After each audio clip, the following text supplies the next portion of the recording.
Hello friends, welcome to my channel. ఈరోజు ఈ వీడియోలో మనం లిక్విడిటీ రేషియోస్ గురించి తెలుసుకోబోతున్నాం. The terms liquidity and short term solvency are used synonymously. Synonymously means interchangeably. ఈ రెండిటి మీనింగ్ సేమ్ అని. Liquidity or short term solvency means ability of the business to pay short term in liabilities. ఒక firm తన short term లైబిలిటీస్ని ఎలా repay చేయగలుగుతుంది, దాని యొక్క ఎబిలిటీ ఏంటి అని చెప్పడమే liquidity. Inability to pay off short-term liabilities affects the credibility as well as its credit rating. ఒకవేళ అది తన షార్ట్ టర్మ్ లైబిలిటీస్ని తన షార్ట్ టర్మ్ లైబిలిటీస్ని కరెక్ట్గా పే చేయలేకపోతే, ఇనేబుల్గా ఉన్నట్టయితే దాని యొక్క క్రెడిట్ రేటింగ్ అనేది పడిపోతుంది.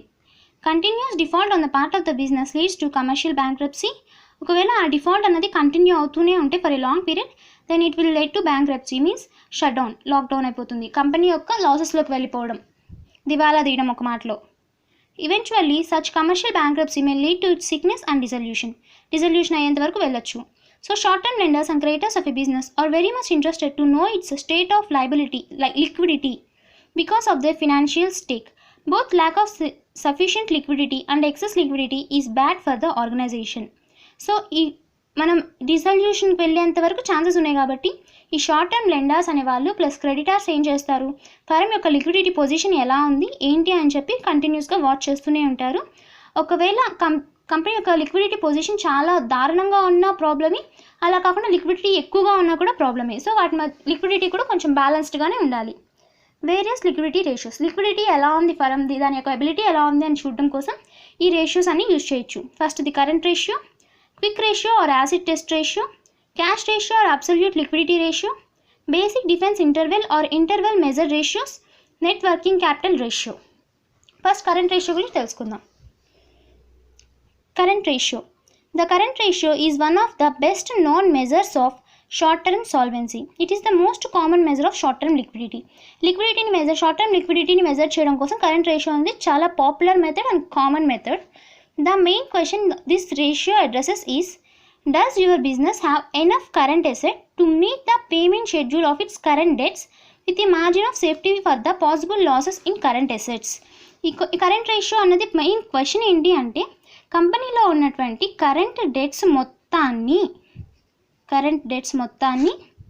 ఈ కరెంట్ అసెట్స్ క్లియర్ చేయగలవా, ఇప్పటికిప్పుడు అడిగినా క్లియర్ చేయగలవా లేదా. అది కూడా ఏంటి, ఒకవేళ 100 ఉంది కరెంట్ అసెట్, లైబిలిటీ కూడా 100 ఉంటే కుదరదు కదండి. మొత్తం అసెట్ సేల్ అవ్వాల్సిన అవసరం లేదు, కొంత మార్జిన్తో అట్లీస్ట్ 120, 100 ఇలా ఒక మార్జిన్తో ఉందా లేదా అన్నది కరెంట్ రేషియో అన్నది మనం క్వశ్చన్ చేస్తుంది. కరెంట్ రేషియో ఫార్ములా ఏంటి, current asset by current liability. Current assets ఏమేమి వస్తాయండి, inventories, sundry debtors, cash and bank balance, receivables or accruals, loans and advances, disposable investments and any other current asset.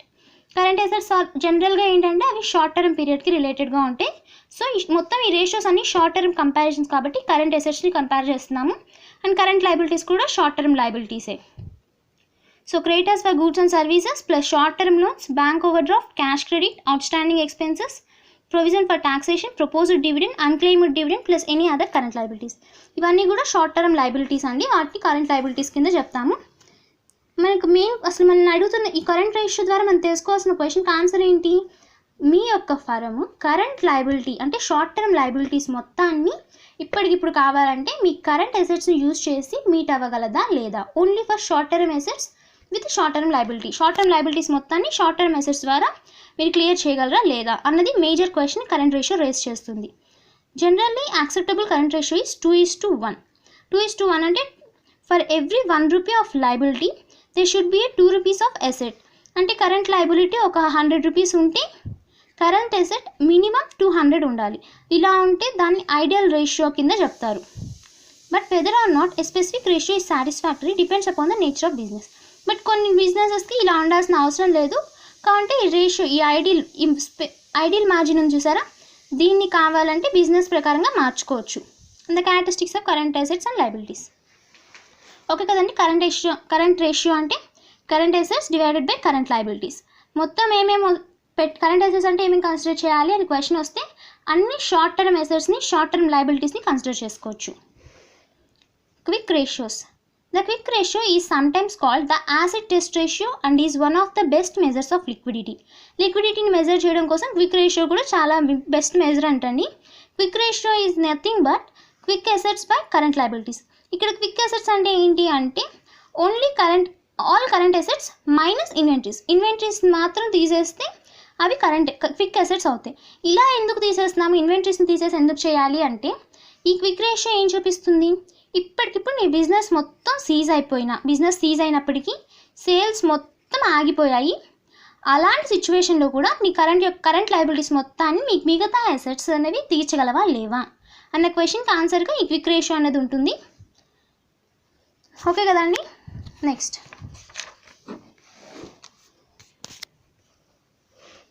quick assets consist of only cash and near cash assets.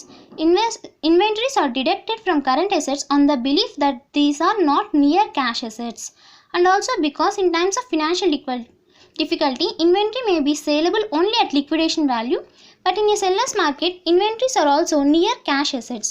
Quick assets ఏమేమి consider చేస్తున్నాయండి, క్యాష్ని near cash అసెట్స్ని మాత్రమే compare చేస్తున్నాయి.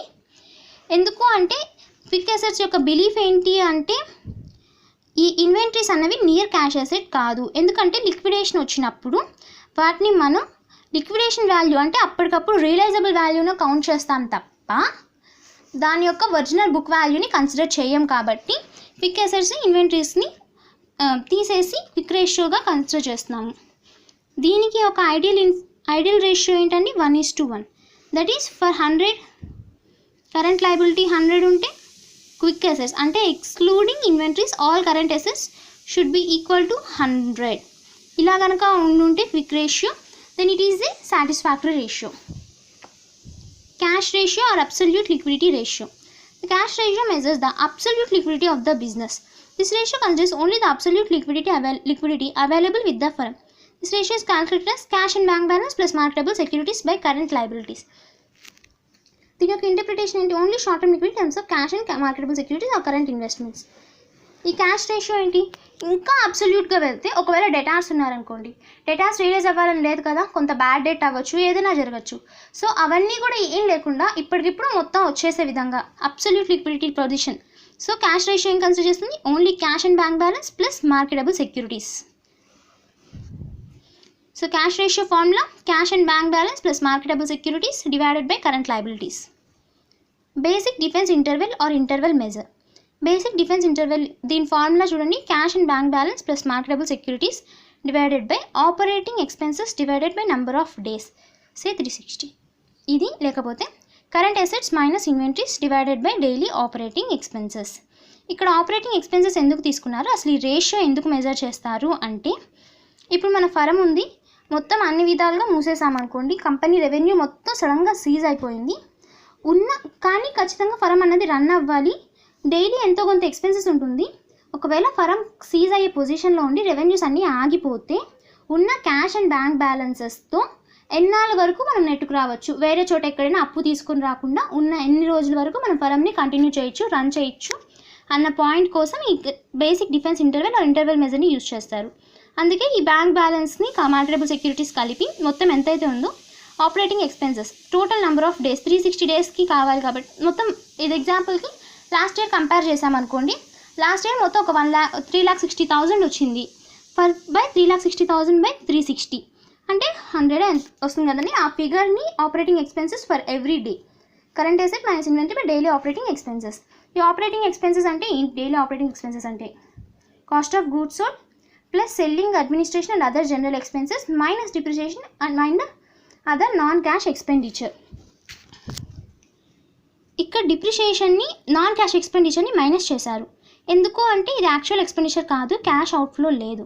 మీకు already చెప్పాను, financial అనాలిసిస్లో మనం ఏదైనా decision తీసుకోవాలి అంటే cash ఫ్లోస్ని, cash inflow అవుట్ఫ్లోని మాత్రమే కన్సిడర్ చేస్తారు తప్ప అక్రూవల్ బేసిస్ మీద మనం ఏం కన్సిడర్ చేయం. సో డిప్రిషియేషన్ని, నాన్ క్యాష్ ఎక్స్పెండిచర్ని మైనస్ చేసేస్తున్నాము.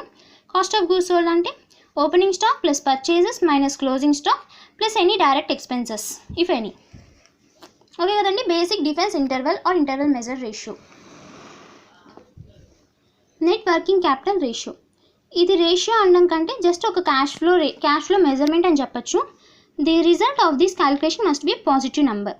ఇక్కడ వర్కింగ్ క్యాపిటల్ రేషియో ఏంటి, current asset minus current liabilities. అంటే ఇందాక చెప్పుకున్నట్టుగా ఒక 200 ఇది ఉంది, 100 ఇది ఉంది, సో పోతే 100 పాజిటివ్ ఉంది. అలా కాకుండా ఇక్కడ ఒక 100 ఉందనుకోండి, బట్ ఇక్కడ లైబిలిటీ ఒక 300 ఉంది, దెన్ -200 వస్తుంది, నెగిటివ్లో ఉంది. So it is in problematic situation. So ఇది జనరల్గా పాజిటివ్లో ఉండాలి. పాజిటివ్గా ఉంటే ఫలం బాగానే రన్ అవుతున్నట్టు లెక్క. Bankers look at net working capital over time to determine a company's ability to weather financial crisis. Loans are often tied to minimum working capital requirement. ఈ వర్కింగ్ క్యాపిటల్ రేషియోని జనరల్గా బ్యాంక్స్ అనేవి యూజ్ చేసుకుంటాయి. బ్యాంక్స్కి చాలా యూస్ఫుల్గా ఉంటుంది to give loans. Loans ఇవ్వాలా వద్దా అన్న దానికోసం ఖచ్చితంగా వర్కింగ్ క్యాపిటల్ రిక్వైర్మెంట్ని బ్యాంక్స్ కన్సిడర్ చేస్తాయి. ఇప్పుడు మనకి రేషియోస్ 5 వచ్చేసాయి కదండి.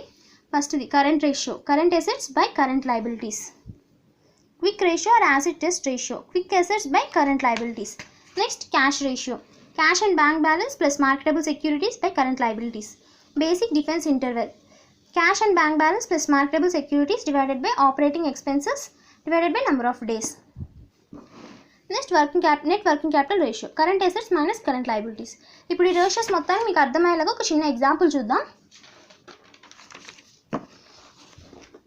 ఇది ఏ లిమిటెడ్ యొక్క balance sheet, P&L account and balance sheet అనుకోండి. వీటిలో ఉన్నటువంటి బేసిస్ ద్వారా నేను కొన్ని రేషియోస్ మొత్తం కరెంట్ లిక్విడిటీ రేషియోస్ని డ్రా చేశాను. ఫస్ట్ కరెంట్ రేషియోని చూద్దాం.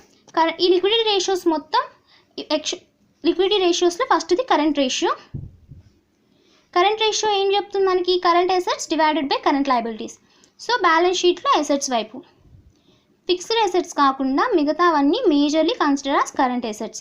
అండ్ ఈ లోన్స్ అండ్ అడ్వాన్సెస్ ఉన్నాయి చూసారా, దీన్ని నేను assumption it is for short term. ఒకవేళ లాంగ్ టర్మ్ అయితే వేరే కిందకి వెళ్ళిపోతుంది. Only short term will be consider as fixed current assets. ఇది షార్ట్ టర్మ్ అని నేను కన్సిడర్ చేసుకున్నా. సో మొత్తం 34 lakhsలో 54 lakhs టోటల్ అసెట్స్, అందులో ఈ 34 lakhs తీసేస్తున్నాను, and that is 20 lakhs. Total current assets అంత అండి 20 lakhs. అలానే లెక్కేసుకోవచ్చు, లేదా closing stock, cash and bank balance plus disposable investments plus sundry debtors plus loans and advances, ఈ మొత్తం టోటల్ కన్సిడర్ చేస్తే టోటల్ కరెంట్ అసెట్స్ ఎంత అండి 20 lakhs వచ్చింది నాకు. ఇప్పుడు కరెంట్ లయబిలిటీస్కి వద్దాం. ఈక్విటీ షేర్ క్యాపిటల్, ఇది క్యాపిటల్ కింద, ప్రిఫరెన్స్ కూడా క్యాపిటలే, రిటైన్డ్ ఎర్నింగ్స్ క్యాపిటల్ కిందే వస్తుంది, డిబెంచర్స్ లాంగ్ టర్మ్ డెట్, ఇది లాంగ్ టర్మ్ లోన్స్. కానీ కరెంట్ లయబిలిటీస్ ఏంటి? Only considers short term loans and advances. అవేంటి? ఇక్కడ ఓవర్ డ్రాఫ్ట్ ఇచ్చారు, cash credit, sundry creditors and other current liabilities. ఈ మొత్తాన్ని నేను కన్సిడర్ చేస్తున్నా. టోటల్ కరెంట్ లయబిలిటీస్ ఎంత అండి 21 lakhs ఉన్నాయి. సో కరెంట్ రేషియో ఎంత? 20 lakhs డివైడెడ్ బై 21 lakhs ఎంత వచ్చింది. బట్ మన ఐడియల్ రేషియో ఎంత అండి? 2:1, దట్ ఈస్ 2, అట్లీస్ట్ 2 ఉండాలి. సో కరెంట్ రేషియో పరంగా చూస్తే మన యొక్క ఏ లిమిటెడ్ అన్నది లిక్విడిటీ పరంగా చాలా లోగా ఉంది, లో లిక్విడిటీ ఉంది. ఇక్కడ మనం కొంచెం లిక్విడిటీ అనే పొజిషన్ అనేది లోగా ఉంది. ఇది మన దాని నుంచి వచ్చే అనాలిసిస్. అదే క్విక్ రేషియో అనుకోండి, క్విక్ రేషియోలో మనకు ఉన్నది ఏంటి? All current assets except inventories. So inventories total తీసేసేయండి, అంటే క్లోజింగ్ స్టాక్. ఇన్వెంటరీస్ అంటే ఒకవేళ ఫినిష్డ్ గుడ్స్ ఉంటే ఫినిష్డ్ గుడ్స్ అవ్వచ్చు, రా మెటీరియల్స్ క్లోజింగ్ స్టాక్, ఏదైనా క్లోజింగ్ స్టాక్ని ఇన్వెంటరీస్ కింద పెడతాము. So except inventories and fixed assets all are current quick assets. Cash and bank balance plus disposable investments plus sundry debtors plus short term loans and advances. So quick రేషియోలో quick assets total మొత్తం 17 lakhs వచ్చింది, and current liabilities common 21 lakhs. ఈ ratio ఎంత ఉంది? 0.809. Ideal ratio ఎంత అండి? 1 అన్నది ideal ratio. So ఇది కూడా ఐడియల్ రేషియో కంటే బిలోగానే ఉంది. ఇంకా క్యాష్ రేషియోలో only cash and bank balance plus disposable marketable securities, that is disposable investments. So 3 lakhs divided by total current liabilities 21 lakhs. ఈ రేషియో 0.142. దీనికి వచ్చి మనకి basic defence interval or interval measure ratio. దీనికి ఏం చేస్తున్నామండి? ఈ formula cash and bank balance plus marketable securities divided by daily operating expenses. ఇక్కడ daily operating expenses already cash and bank balance plus marketable securities మనం పెట్టేశాము. Daily operating expenses ఏంటి? ఇక్కడ already మనం formula చెప్పేసుకున్నాం. Cost of goods sold plus selling and administration expenses, general expenses minus depreciation minus non cash expenditure. ఇక్కడ cost of goods sold అంటే చూడండి, opening stock plus purchases plus direct expenses minus closing stock చేస్తే cost of goods sold వస్తుంది. And other administration expenses, general expenses, interest. ఇక్కడ depreciation కానీ any non cash expenditure కానీ ఏం లేవు. సో మొత్తాన్ని నేను కన్సిడర్ చేసుకుంటున్నాను. కాస్ట్ ఆఫ్ గుడ్స్ సోల్డ్స్లో ఫస్ట్ది opening stock 1 lakh and then purchases 25 lakhs add చేసుకున్నాను. And direct expense 2 lakhs minus closing stock 3 lakhs. So cost of goods sold మొత్తం నాకు 25 lakhs వచ్చింది. క్యాలిక్యులేషన్ అర్థమైంది కదండి. ఇదేంటిది, opening stock plus purchases plus expenses, direct expenses మాత్రమే, trading అకౌంట్లో ఉండే ఎక్స్పెన్సెస్ మైనస్ క్లోజింగ్ స్టాక్. ఇవి total cost of goods sold. మరి డైలీ ఆపరేటింగ్ ఎక్స్పెన్సెస్ కావాలి అంటే ఈ cost of goods sold plus selling and other expenses plus general expenses ఇవన్నీ consider చేస్తున్నాను. 5 lakhs plus 2 lakhs plus 60,000 total divided by total days ఎంతండి, 365 days. ఎంత వచ్చింది నాకు, 8931.51. దాన్ని 8932 కింద రౌండ్ ఆఫ్ చేసుకొని వేసుకుంటున్నాను. దీని రేషియో 33.587. అంటే నియర్లీ 34 days పాటు మనకున్న క్యాష్ అండ్ మార్కెటబుల్ సెక్యూరిటీస్తో మనం నెట్టుకు రావచ్చు. ఈ అడిషనల్ సెక్యూరిటీ 34 days వరకు నీకు ఎటువంటి అడిషనల్ లయబిలిటీ నువ్వు తీసుకురావాల్సిన అవసరం లేదు అని అర్థం అండి దీనివల్ల. Net working capital ratio. Net working capital ratio formula ఏంటండి, current assets minus current liabilities. ఇక కరెంట్ అసెట్స్ ఏంటివి, closing stock, cash and bank balance, disposable investments, sundry debtors and loans and advances. These are short term loans and advances మాత్రమే consider చేస్తాము. ఈ మొత్తం total చేసేసాను. 20 lakhs and current liabilities, overdraft, cash credit, sundry creditors and other current liabilities. మొత్తం total 21 lakhs. So 20 lakhs minus current లయబిలిటీస్లో ఇక్కడ loans and అడ్వాన్సెస్ని consider చేయకూడదు. వర్కింగ్ క్యాపిటల్ రిక్వైర్మెంట్లో లోన్స్ అండ్ అడ్వాన్సెస్ తీసేయాలి. షార్ట్ టర్మ్ అయినా long term అయినా ఏ లోన్స్ అండ్ అడ్వాన్సెస్ అయినా తీసేయాలి. Just only other current liabilities. So sundry creditors and other current లయబిలిటీస్ని కన్సిడర్ చేస్తున్నాను. Total 11 lakhs. So 20 lakhs minus 11 lakhs 9 lakhs. Net working capital ratio. మొత్తం ఇవి లిక్విడిటీ రేషియోస్. ఇంకొకసారి రివిజన్ చేసుకోండి. And thanks for watching. Until then, goodbye.